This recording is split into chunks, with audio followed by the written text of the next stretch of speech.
the next person I want to introduce is Sam Sharf, and Sam is with Forbes. She's a staff writer. She covers futures of money, fintech and millennials, and the economy at large. She's part of the team that compiled the Forbes Fintech 50 list, a list of financial disruptors, and she also compiled the annual 30 under 30 finance list.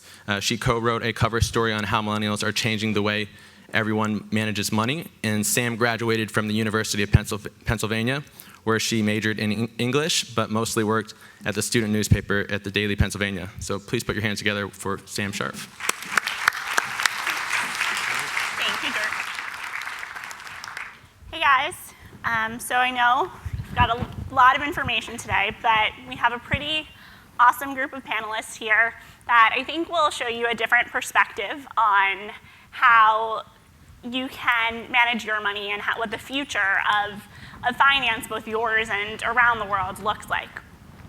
So I think these guys, oh, there is a fourth chair, cool. That makes me happy. All right, so we have as I said, a fantastic group of panelists here, and I don't think I would do them justice if I introduced them. So I'm going to ask them each to introduce themselves and tell us a little bit about you and your path to where you are today and about the companies you work for. Why don't we start right here? Michelle. Great. Hi, my name is Michelle Broderick, and I am the Chief Marketing Officer at Simple. I came to Simple after starting off my career at really large Fortune 500 companies like United Airlines and Gap Inc. I then made the switch to the exciting world of startups as an early employee at Yelp and at Uber.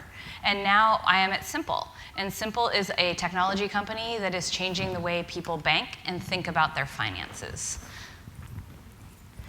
Great. Hi, my name is Cynthia Lo. I'm the head of Betterment for Business. I work at Betterment. For those of you who aren't familiar with Betterment, we are a $3.6 billion automated investment advisor. Some of you might have heard the term robo-advisor. And we currently have about 140,000 customers. My career path was, prior to Betterment, I was at another startup in the healthcare space called ZocDoc. And prior to that, I spent time at both PIMCO and Merrill Lynch. Hi, everyone. My name's Phil DeGisi. I'm the Chief Marketing Officer at Common Bond. Common Bond is a fintech lending platform. Today we've focused mostly on student loans. We believe student loans should be more transparent, more affordable, and be able to be managed entirely online. To date, we're on track to originate about $1 billion in student loans in 2016. And my path to Common Bond, prior to this, I spent the last 6 years in different e-commerce roles. So I was at Walmart.com out in San Francisco for a few years in marketing, and then was at a company called Quidsi, which was the parent company of Diapers.com, Soap.com, a bunch of vertical-specific e-commerce sites that was eventually acquired by Amazon. So, as you tell, these guys have some really fascinating backgrounds, and as Jordan alluded, sort of financial technology is a really hot space right now. I don't have the number right in front of me, but something like 10 billion plus was invested in companies like these last year, and these are some of the most successful of them. So they know what they're talking about. So why don't we start with Phil? So show of hands, who has student loans? So a lot of you.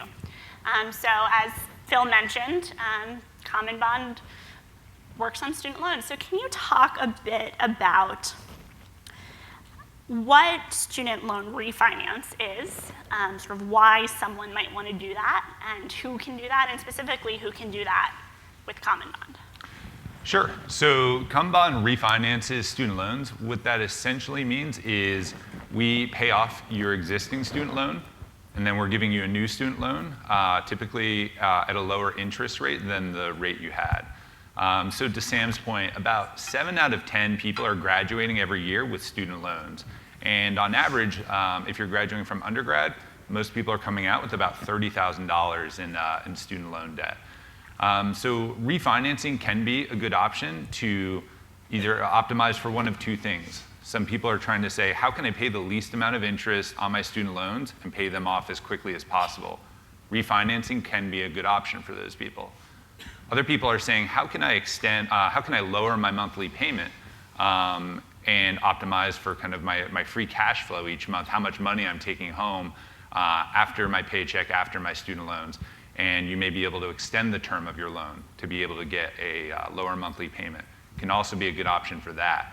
What I would encourage anyone with student loans to do is kind of look at your specific situation. Refinancing won't always be right for everyone. If you're graduating with federal government student loans, which the government funds about 90 to 93% of all the student loans in the country every year. So if you have student loans, chances are you have some of them from the government. The government does offer some repayment programs that can be beneficial. For example, if you're in nonprofit or you work for the federal government, you could be eligible for student loan forgiveness after 10 years, where whatever is left over would just be completely forgiven. Depending on how much income you're making right now, it can also sometimes make sense to look at the federal government's income-based repayment plans. There's plenty of great information on the web, both at the student loan government site, as well as sites like Forbes and others, who write about what's called pay-as-you-earn or revised pay-as-you-earn. It'll be written as R-E-P-A-Y-E, repay. So can also be good options there.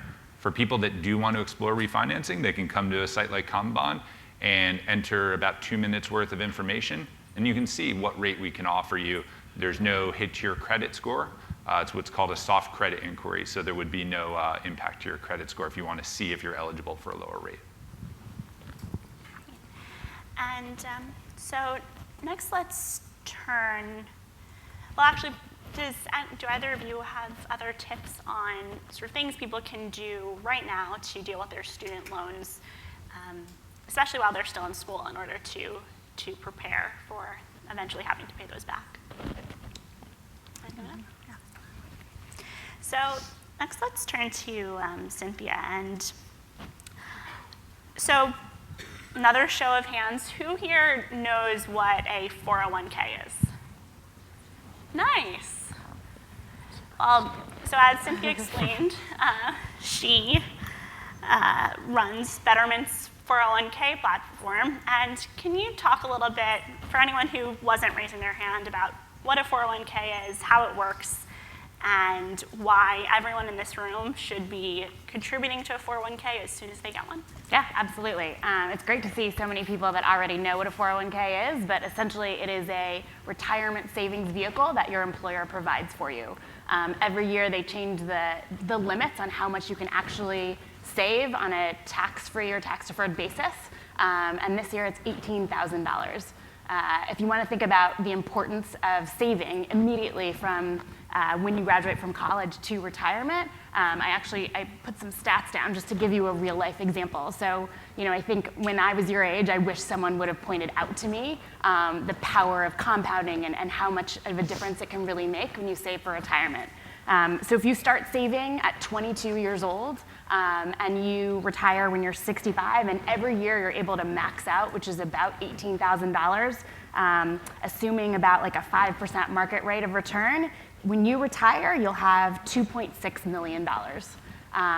So now think about that for a second. If you decide not to save, if you decide to wait 10 years till you're 32 and start putting money away, I think you'll be surprised to find that actually impacts your savings quite a bit. And that is, let's see if I have the number, about $4 million. So you're literally leaving millions of dollars on the table if you wait to save money. So that's the importance of saving for retirement. And most people will not be able to max out their 401k from day one. But the beauty of compounding is that even if you start small, you've got 40, 50 years for it to get there. That said, 401ks are not perfect, and that's part of why Betterment created a new type of 401k. Can you talk a little bit about some of the problems that exist in the current 401k system and some of the solutions you have come up with? Sure. So Betterment's main focus is on investment advice. So many of you might have a brokerage account through some online broker. And typically what you get when you log in is listings of thousands and thousands of funds. They're in equities, they're in fixed income, they might be in commodities and real estate. But there's not a ton of great information out there on their track record, the fees that they're paying. It's really difficult to not only know which funds you should choose, but the balance of how much money should be in stocks, bonds, commodities, across the board. So what Betterment does is we really focus on giving you investment advice.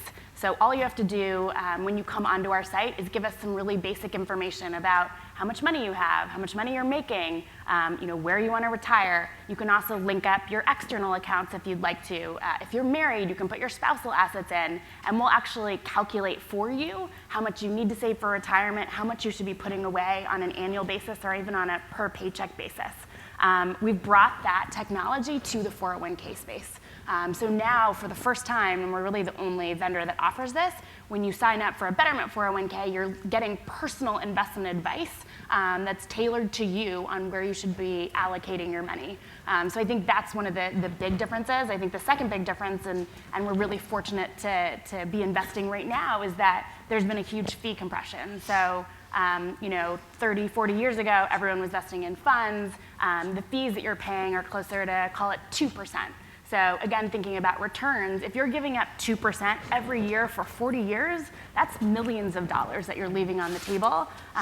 Now you can literally go on, instead of getting like the financial advisor, the guy in the suit who's going to come give you advice and charge you 1.5% to 2% for that, you can do it through technology, and there's lots of companies that can help do that for you, like Betterment, for mere basis points on the dollar, which is really attractive. So, and basis points are fractions of a percent. Thank you. And if I noticed earlier today that many of you are working while you're in school, are there really any of you could talk about sort of saving now? I know in college, any money I made went into going out, and other people did the same thing. So how to take these early earnings and use them to your benefit? Yeah, I can chime in. One of the things when it comes to investing, paying back student loans, whatever it may be, it's building really good habits at an early age is the key to success in this. I would liken it to kind of exercise or eating well, which maybe I could take my own advice on that. But for finance, that's it. I mean, if you think about, what if I just put $100 a month or $100 a month in my 401k, or I paid off $50 in interest a month in my student loans. Building great habits is important. A, if it comes to student loans, you're not making late payments. B, based on compounding interest, putting even a little bit away in your investment. It may feel very small, it may feel trivial, but that does pay off long term. So as difficult as it is to think this little thing will make a big difference long term, I think building these habits at a young age is super critical.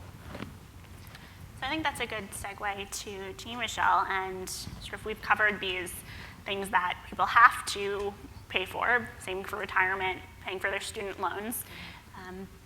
But Simple has created sort of a place for people to store and organize their money. And you talk a little bit about how Simple does this differently. Yeah, well, I love what Phil was saying about how do you save and building really good habits. But you can tell people to exercise, you can tell people to save money, but I don't know about you, it sounds kind of boring.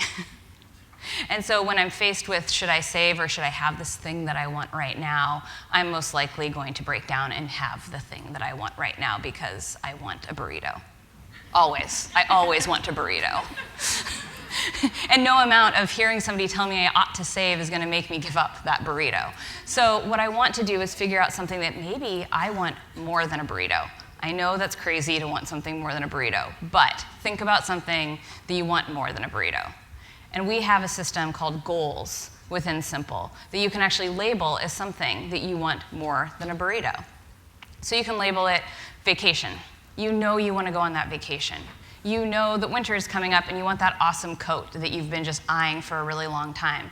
You put things in simple that you say you want to save for, and all of a sudden it's not that boring. I ought to save. I ought to work out. I feel guilty. I feel bad. It's actually this very empowering, like, I want to go on vacation and have this amazing coat, so burrito, you're going to have to wait.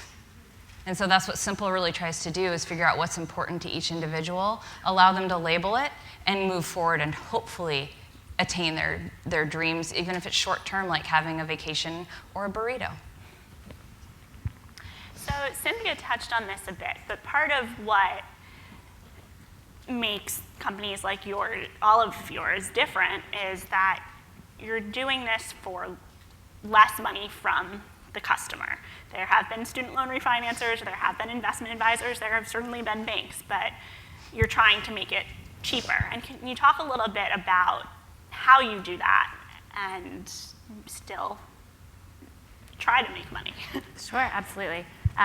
So I think the thing that we're leveraging is technology. Before, going back to sort of the idea that people used to have financial advisors and you'd go visit the office and you'd meet with someone for hours and hours, and then this person might plug your financials into a model and they come back to you and talk about the model, and you go back and forth, and every quarter you think about rebalancing that or buying different things.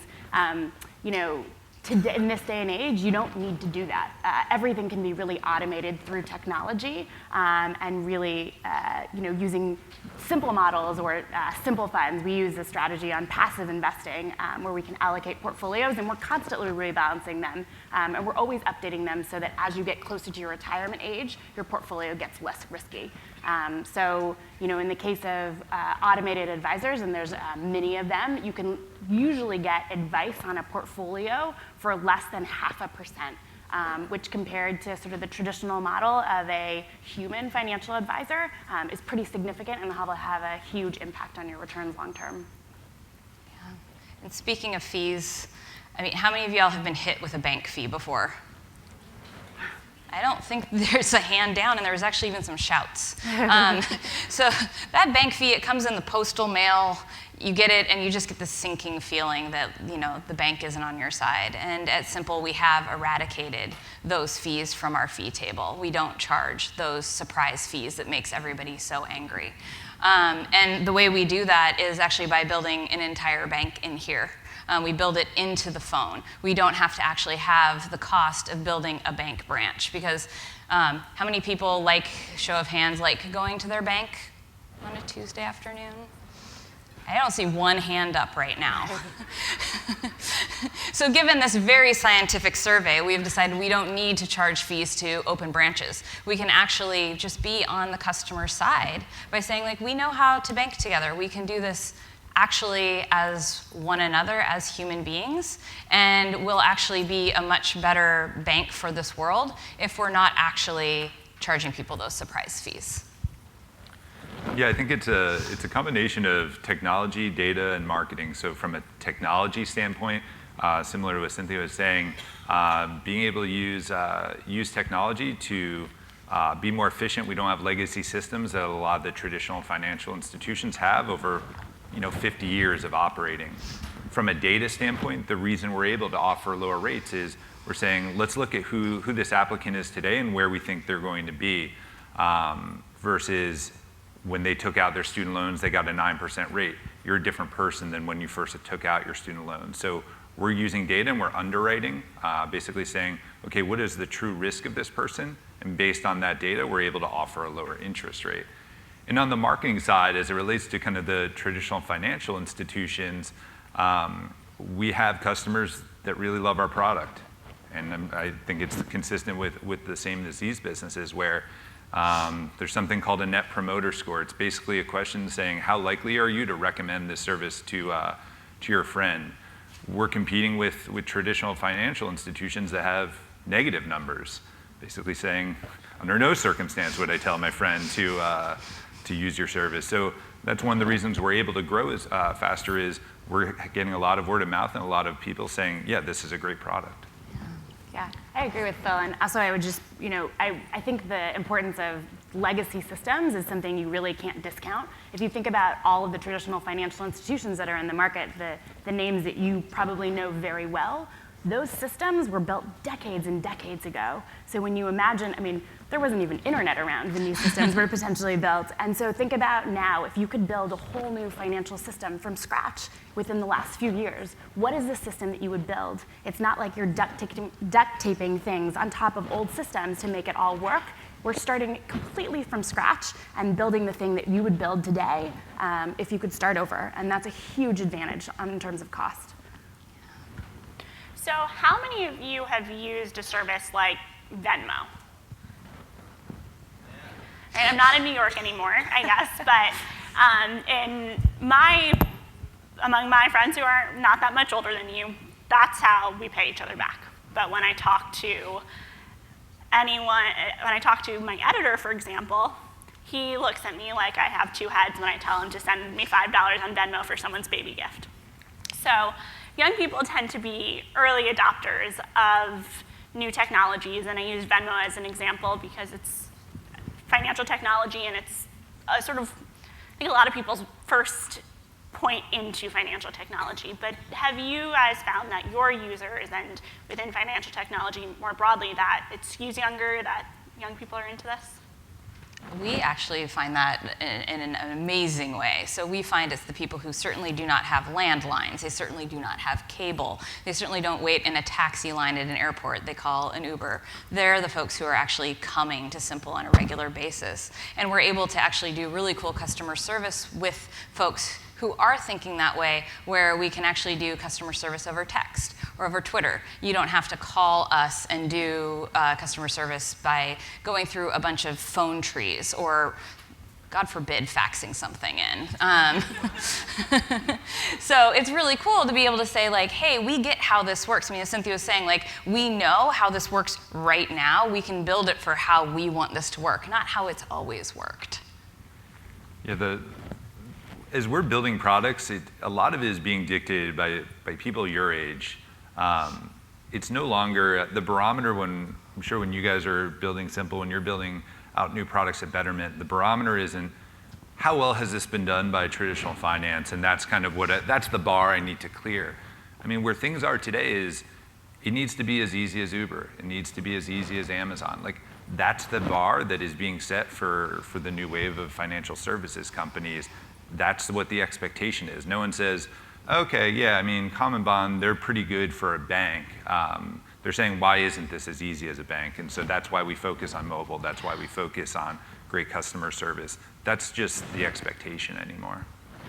Yeah, I think, especially when we started out, I think there were a large portion of our customer base that was kind of in your age group. As we've grown, we're about 5 years old now, that's actually migrated. And the reason why is that investment advice is kind of across the board. So everybody needs an investment advice. And previously, you used to need to have millions of dollars to be able to actually make it worth it to go see a financial advisor. Now, it's really for everyone.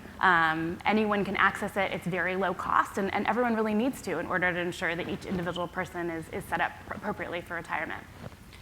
So beyond your products, what are some of the newer tools that people in this room have at their disposal that perhaps their parents didn't when they graduated from college, or even any of us didn't when we graduated from college? I would say having all of the information right at your fingertips. So when I graduated from college, paper checks were still a pretty darn big thing. I see some knowing smiles up here, but not out there. But I used to actually have a paper checkbook, and I would mail paper checks in, and then my paycheck would come in a paper check, and I literally personally had to keep track of where my money was to ensure nothing went wonky.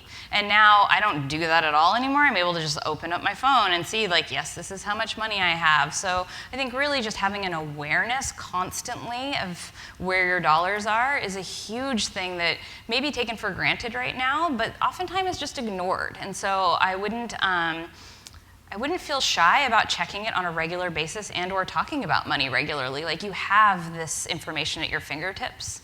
So I would definitely keep using that. Yeah, I think beyond the idea of aggregation, that you can see all your money in one place in one time, there's also this sense of, like Phil was saying, on demand. I can get it on my mobile app. If I need to transfer money right this second, I'm able to do that with kind of a few clicks of my finger on my mobile phone. And that's, really amazing, instead of what I used to have to do, which was wait till the bank opened at 9 o'clock on Saturday to go get money. Yeah, I think what's great about it is what you were saying. There's never been more access to information and content that can help you make an intelligent decision. I think probably the biggest challenge, I would think, is there's kind of a paradox of choice. There's also never been more choices of how to invest your money, where to invest your money, who should I trust. So I think it involves using this data and taking a proactive approach. That's something our parents really didn't have access to. There was probably 2 bank branches in town, and flip a coin and you went with that one. So I think now it's put a lot of onus on you, but I think you've also, you have the tools at your disposal. And something I always say to people, we've talked a little bit about customer service, is if you're thinking about a new service, you're not sure about it, you've asked your friends, you asked a parent, maybe you didn't get the answer you need. I mean, seriously, call these people up, pick up the phone or text them, whatever, but do what it takes to get comfortable with wherever you put your money. If you can't get someone on the phone or you can't get your question answered, I would see that as a serious red flag as it relates to anything related to your money. Yeah. So I have a bunch more questions I could ask, but I'm going to ask one more, and then I'd love to open it up to questions from the floor, so just giving everyone a warning so you can sort of get ready. So I understand that a lot of people in this room are interested in one day potentially having their own businesses and sort of going an entrepreneurial direction. And while you aren't the founders of the companies you work for, these are all companies that are growing and strappy and sort of trying to build something. And can you talk a little bit about the experience of being at a place like that and watching a company be built and being part of it? I can start. So Common Bond was born out of a very personal problem for our co-founders. They were at grad school. Our co-founder and CEO, David, needed to finance the entire thing with student loans, and he realized the rates were too high, the process was complex, and the customer service was poor. And based on that, he came up with the idea, worked with his co-founders, and actually wound up dropping out of school, sleep on couches, and just finding a way to make it work. One of the most challenging things about Common Bond is you're not only raising equity capital or venture capital, right? People putting money in your business to operate it, to hire with. You also have to raise money to lend with. And so it was a pretty big hurdle to climb. And I think for people that are really driven, it's something that attracted me to the company. I'm sure attracted all of us to our companies, is the dedication and the vision of our founders. I think it's something that just shows you if you really want something, you have to go after it. Yeah. Betterment was founded about 8 years ago, and kind of a similar sort of co-founding story where our founder had graduated from college and was looking around at the world of jobs and didn't really know what he wanted to do, but he had gotten a little graduation money and didn't really, thought, gosh, he's a smart guy, put it in the stock market and ended up choosing a company called Enron. Do you all know this company? Like many of you thought, gosh, I'm pretty smart. I got this hot stock tip from a friend. I can do better than the market, no problem. And didn't turn out that well. And he asked lots of friends, did lots of research, and said, gosh, why is it so hard to figure out what to do with my money? And that's how Betterment was born. The idea that everyone should have investment advice, and it should be affordable across the board.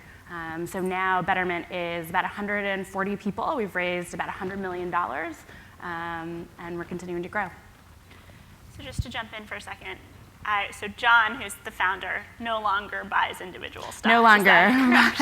So can you, as an aside, explain, your portfolios are all made of ETFs. Can you explain what that is and what that means? Sure. Does this room know what ETFs are? Raise your hands. Okay. Not really. So ETF is, do you guys know what mutual funds are? Yes, mutual funds. Okay. So an ETF is similar to a mutual fund, but there are differences, which are, one, ETFs are primarily passive. So that means there's not a portfolio manager that's choosing to invest in Coca-Cola over Pepsi.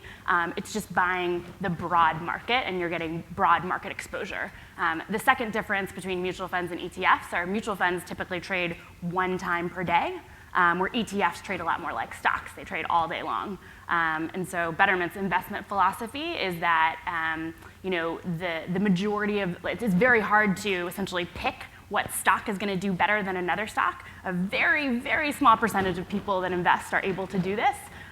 For the rest of us, we're better off in investing in passive portfolios and making sure we get the asset allocation right. So meaning the mix between global equities and global bonds and any other asset class. If you're invested in the right asset classes in a very diversified way, you have the best shot at returns. And so all of our portfolios are invested in passive funds, and they vary depending on which risk level. So you as the individual don't choose the funds that you're investing. We actually help choose it for you. You just choose your risk level. So back to the question of founding story and what it's like working at a place that's sort of growing and hot. Yeah, absolutely. So one of the things that I think is really interesting is the founding stories are always like smart person encounters problem, goes to work. And so our story isn't too much different.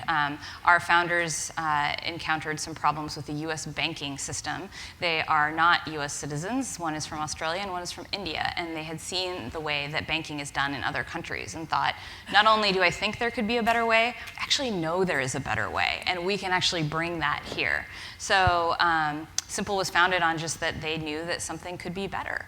And I would say the thing that has been really interesting to me being in a fast-growing company, if you're wanting to start a company or if you're looking to join a fast-growing company, is getting really clear on what that company's values are. Because as you're trying to build something that's really different than what the world has ever seen before, people are going to ask you to take shortcuts or do things that might not feel completely great to you and or completely great to the company. And the only way that these companies are really thriving and surviving and actually getting the word-of-mouth marketing that any company dreams about is by serving their constituents so well. And so if you're really clear on what your values are, you won't waver when there's like a couple of dollars that quarter you could make extra. You know what you're in it for the long haul. So I think that's what's really important about Simple is our mission is to help people feel confident with their money. And we do every single decision that we have come through. We just say, is this helping people feel confident with their money? Yes, no, okay. It's really easy to make a decision that way. So with a couple minutes left, I'd love to hear if anyone has questions. These guys can answer on a whole range of topics from student loans to investing to banking, you name it. Okay, my question is for Cynthia. Can you share your name and school? Oh, sorry. My name is Chase. I'm with Indian River State College. My question is for Cynthia. I recently looked into Vanguard as a investment opportunity, and I was wondering, what is the comparison to that? I was told, I was speaking with my owner-operator, and he's the one who told me that about Vanguard. He said it had zero bank fees, which is something that really it was enticing. So comparing that to Betterment, how would you compare that? Yeah, absolutely. So great question. Vanguard is an investment management company. Vanguard is great. We actually use a lot of Vanguard funds in our asset allocation for our portfolios. Vanguard is really well known for its low fees. The big difference, and we don't charge bank fees either, but the difference is on the asset allocation piece. So with Vanguard, you're still going to have to choose which funds that you'd want to invest in. If Vanguard helps you choose funds to invest in, Vanguard is only going to put you in Vanguard funds. So there's a conflict of interest there, right? So if the best fixed income exposure is actually maybe not through a Vanguard fund and through a Schwab fund, you're not going to get that sort of unconflicted advice with an investment management house.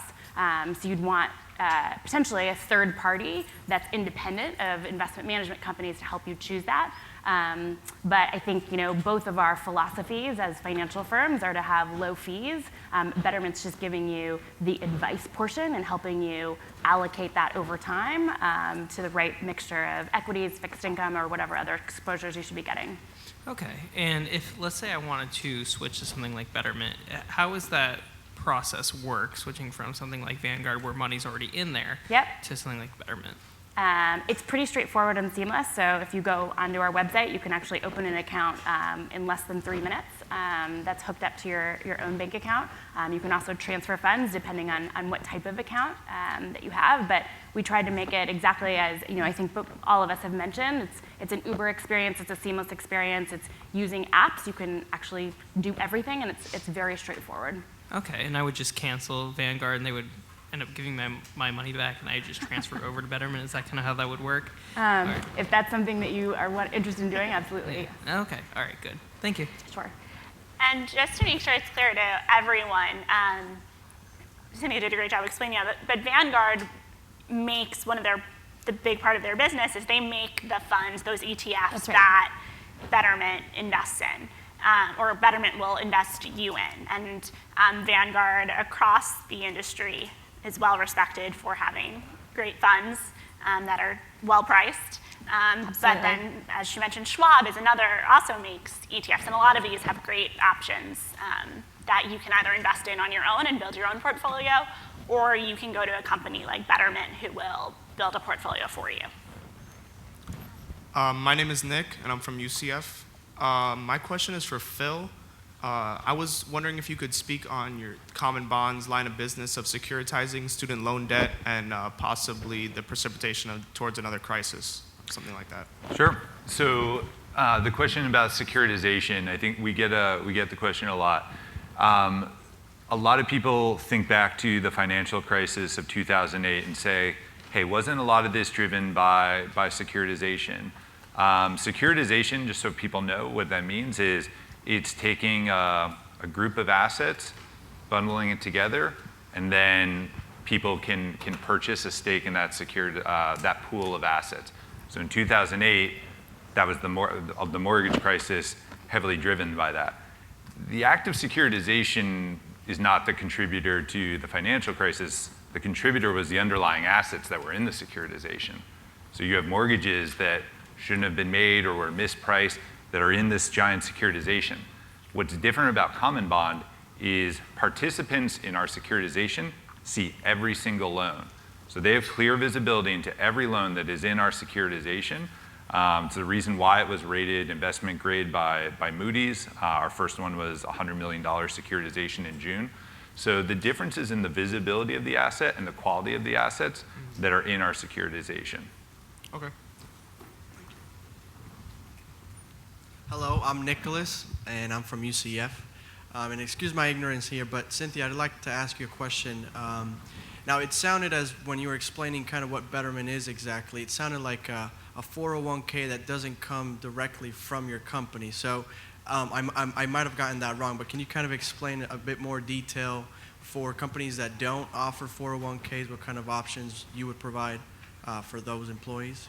Great question. That was probably my bad. So Betterment as a company has 3 different lines of business. One is the retail business, where you can go online, open your own brokerage account, open an IRA, and direct your investments by yourself. The other line of business, we have 2 other lines of business. The one I'm in charge of is Betterment for Business, which is actually the 401k line. So that's where we partner directly with employers to offer a 401k to individuals. And our third line of business is having to do with financial advisors. So you actually can go on yourself and open a Betterment account individually, but our 401k business is a separate line.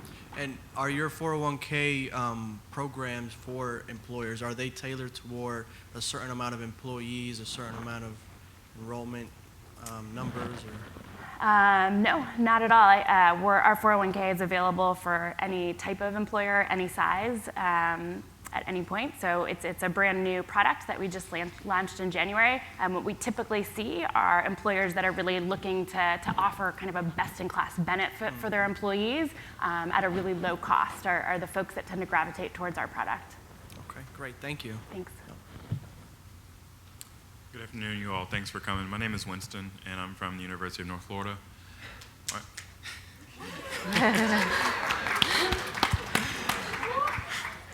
My question is kind of directed outside of, I guess, at the larger world of some of the big brokerages like Merrill's and all those other guys. If more of the industry, boosted by millennials, is going towards the robo-advisors and a lot of these online options, where do you see people who are getting their licenses and going into typical financial advisories companies, where do they fit and where do you see that future? Yeah. You know, the asset management industry is a huge industry. There's trillions and trillions of dollars.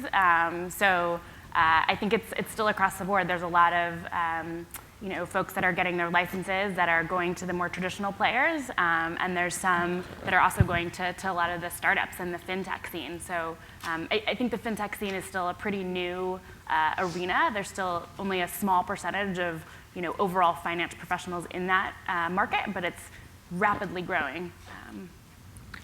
The traditional industry is not disappearing, and in many cases, the traditional industry and newer players are working together. And it's not, there are exceptions to this, but in most cases, it's not contentious the way you hear these horror stories of, and you can talk more about this, but of Uber fighting with the taxi companies. There's a need to work together, and therefore companies are. I can give a good example of this would be would be LearnVest. You guys are familiar with LearnVest. They have both human advisors and also kind of an online content business, and they were actually acquired by Northwest Mutual, and that's actually a good example of what Sam's describing of kind of old world and new world starting to come together. So LearnVest is a good example of a company. I think Kanban definitely follows this ethos as well. Is it's only going to be successful if there's also a human interaction when there needs to be a human interaction as well. We're not trying to eliminate the option for that. So I thought LearnVest is one of the more successful ones in getting both sides of that right. And then even going one step further now, the traditional saying, yeah, this is a good model. I want to learn from this and bring this into my own business. And Simple was acquired by BBVA, which you heard from earlier. Yeah. Thank you all.